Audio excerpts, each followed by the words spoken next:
What if the child you keep correcting isn't misbehaving? What if the child you keep calling rude is actually overwhelmed? What if the problem isn't the child's fault at all, but it's the way their brain works? Welcome to Adjei Nkomo. Adjei Nkomo is a podcast where we engage in conversations around mental health and neurodevelopmental condition among Ghanaian society. Today, we are talking about autism, the kind that our community often misses. This podcast, it's for parents, it's for carers, adults, and people with lived experience. And will focus on promoting understanding to people who want to know more about themselves or want to also know more about their children. This is not about blaming parents. It's surely not about shaming people. It is about learning and it's about understanding. Today, our episode is called They Said I Was Just Rude.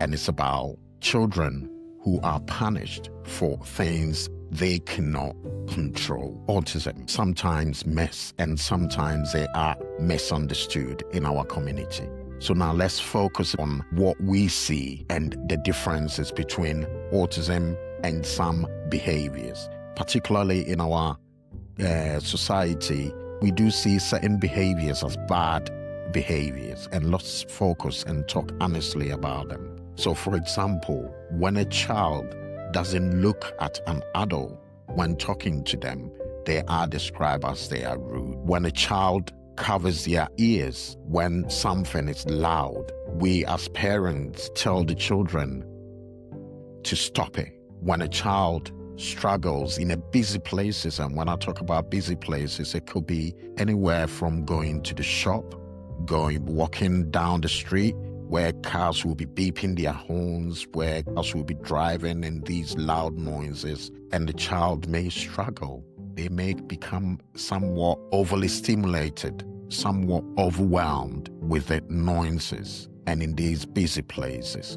But then we may describe the child as being spoiled. Now, in our society again, we do expect our children to act quickly in terms of asking questions. So when we ask a question to a child and they take time to respond, we say that they are stubborn or they are slow in terms of the way they respond to things. And many of us grew up like this. Many of us and many of our children are still experiencing these sort of behaviors at home and in school and in our society. But what if these things and these behaviors are not bad behaviors that may be described? What if we ask ourselves questions that the child could be overwhelmed? What if the child is struggling to cope in that sort of environment? The child is struggling in terms of processing information, and when these questions are asked, they are unable to answer them as quickly as we want them to. What if the child is autistic and certain places they can get overwhelmed, certain things can get them overstimulated? What if the child is struggling in terms of expressing their feelings to us, and rather they are using certain behaviors to explain themselves? Let's try and talk about what autism is. Autism is not an illness. It is not something individuals will just catch or get contaminated with. It is clearly not something that any person or children chooses to have. Rather, autism is a different way that individuals' brain works. An autistic brain may process information or may process sounds in a different way. They may react strongly to noise or light. They may need routine and predictability. They may find social situation very tiring, and this is where they will come up with things such as masking their behaviors, as they may feel that if they don't do what they've been told to do, people may not like them, parents may not like them, or parents will, what I would say, force them to actually engage in whatever the activity is, though they don't want to engage in, but they are being forced in a way to engage in it. And again, what if the child is actually trying very, very hard in terms of expressing and showing and letting people understand their emotions or their feelings? When these things are happening, it is not that the child is rude. It's not at all. It doesn't also mean that the child is disobedient, and it doesn't mean that the child is badly raised. It simply means that the child's brain is working differently. Autistic children works differently like any other person, but some autistic children talk a lot. They can engage in conversations, particularly with people that they are very familiar with, and they will engage, but then they may get into social situations where they may take a step back and may struggle in terms of the social interactions. Autism is present differently in each individual. So not just because someone can do particular thing means another child can do the same thing. Autism or autistic people, some of them can also talk very little, that they don't want to engage in conversation. They just want to be by themselves. They just want to be alone most of the time. Some may do well at school, others may struggle at school. But it's not just that they are struggling. One thing I will say is individuals with autism, like any other person, every single person have got strengths, okay? And they've got weaknesses as well.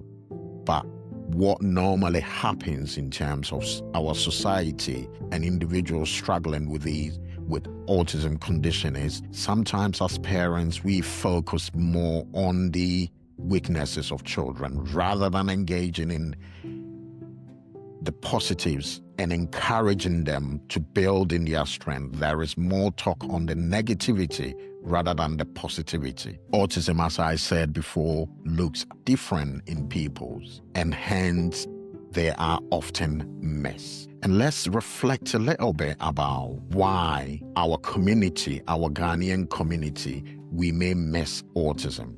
Now, in many of our Ghanaian homes, we value things such as respect, obedience, quick response, because we want our children to respond quite quickly when we are talking to them. We want good behaviors in public. We want children to behave really good in public. But these are really, really good sort of values to bring our children in. But sometimes they can make it difficult to see autism in terms of traits. Now, because when a child struggles, we don't ask them what is happening inside this child, but rather we ask, why are you behaving like this? So then we go on to correct the child. Either we correct them or we can sometimes punish them or shame them for certain behaviors that they have shown in places. Then the child learned something painful because we have punished them. They then learn those behaviors and they think that there must be something wrong with me. Why I've done this, but people haven't understood me and I have ended up being punished for something that is out of my control. Now, let's talk about ourselves as adults. Clinical professionals that I engage in autism diagnostic and assessment. There are many times that I've come into contact with adults who have mentioned that they are currently starting to recognize and know about autism. Many Ghanaian adults now discovering autism later on in their life, and now they know that some of the past behaviors, some of their past challenges were more traits of autism rather than them blaming themselves. When people talk to me, people talked about the fact that when they look back, they can remember the times where they were always feeling different to other people. They try to fit in, and hence they will do things to mask their presentation, their behaviors. They want to be the same as what their friends are doing. It's quite difficult, particularly when you are in school, when you are in classroom. and you will be doing exactly the same as what other people are doing, but rather you feel within yourself that you are struggling, and that is when people gets really tiring. So when they go to school, they do things to fit in, and then when they come home, they are very exhausted and they are tired and they want to relax. Okay. Now, parents also talks about the fact that they are always being told to change the way they do things. And this is quite important. Change sometimes is good, and changes are really good. But when it comes to individuals with autism, they like predictability and they want things to be done in a certain way because their brain have processed whatever thing they are doing in a way that they want it to be done. So they want routine. They want to be told things way in advance. So for example, when you want to take them to the cinema, when parents want to go somewhere, they want to be told, not just the last minute. And it's something that we do see a lot in our community, that sometimes we may want to go somewhere, but then children are not being told. And the next thing, they've been told, okay, come on, we're going somewhere. Children can become overwhelmed. It can overstimulate them. Some parents have talked about the fact that having to go through all these things, they were told and they felt that they were really weak, but they were not weak. They were not lazy. They were not failures, but rather they were autistic in a world that they didn't understand autism. And now learning about autism is a relief for them. And it's also sadness because life did not have to be that difficult for them at the time if they have had the right support. Hence, it's really important for us as parents to understand autism and, more importantly, the acceptance of it, so that we can seek and sow the right support for our children. Now, let's talk a bit about what causes autism. And it's a question that many parents do ask. So first, let me make it quite clear that autism is not something for parents to fear about, okay? And in fact, let's talk about what doesn't cause autism. Autism is not caused by witchcraft. Surely it's not caused by curses. It doesn't cause by bad parenting or vaccines or children having more screen times. Autism is not something that any person did, okay? These ideas are not true, okay? But here is a simple truth when we talked about autism. Autism actually starts before a child is born.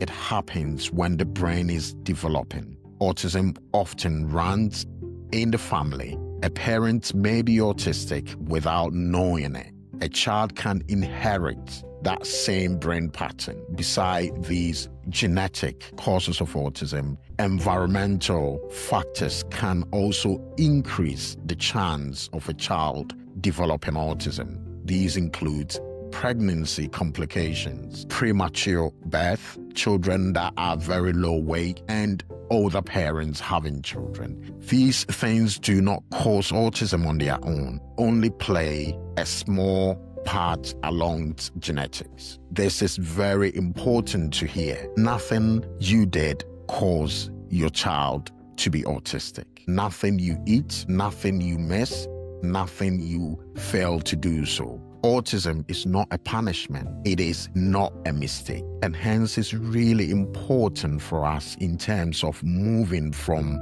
correcting to understand. When we don't understand autism, we keep correcting our children. We will say, "Stop." We will say, "Behave yourself." We will say, "Why are you like this?" Or "Why are you like that?" to other people.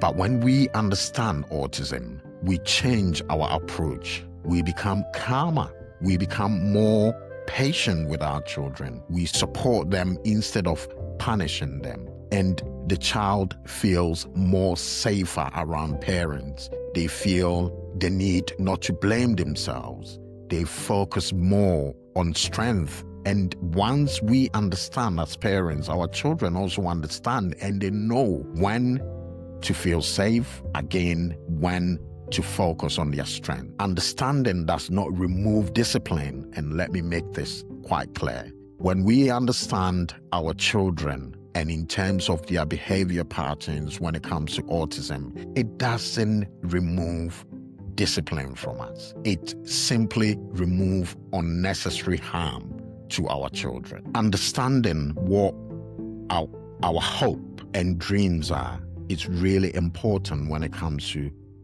autism awareness. As parents, we may have our own beliefs, we may have our own values. However, as a group, when we understand behaviors and those that are acceptable and those that are not acceptable when it comes to supporting our children is really important, as what we want is to empower our children. We want them to be empowered in a way that they wouldn't feel blamed, they wouldn't feel weak when they are out there or when they are engaging with other people. I do know sometimes as parents, we may, or as individuals, we may have our own expectations.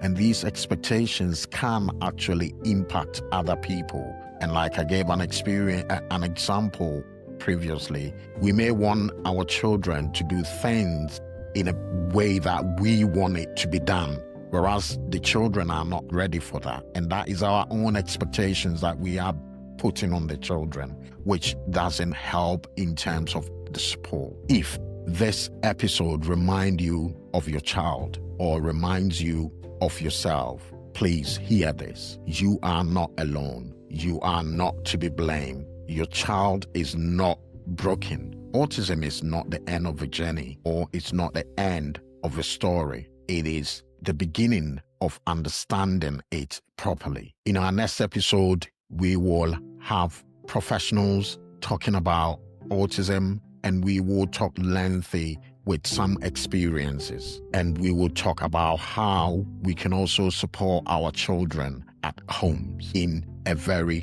practical way. Until then, be gentle with your children, be gentle with yourself, and join us on our next episode. Adjei Komo can be followed on our social media platforms, which is on Facebook, we are on YouTube, TikTok, and all other social media platform. Join us so you can also be part of this awareness that we are creating when it comes to autism. Thank you.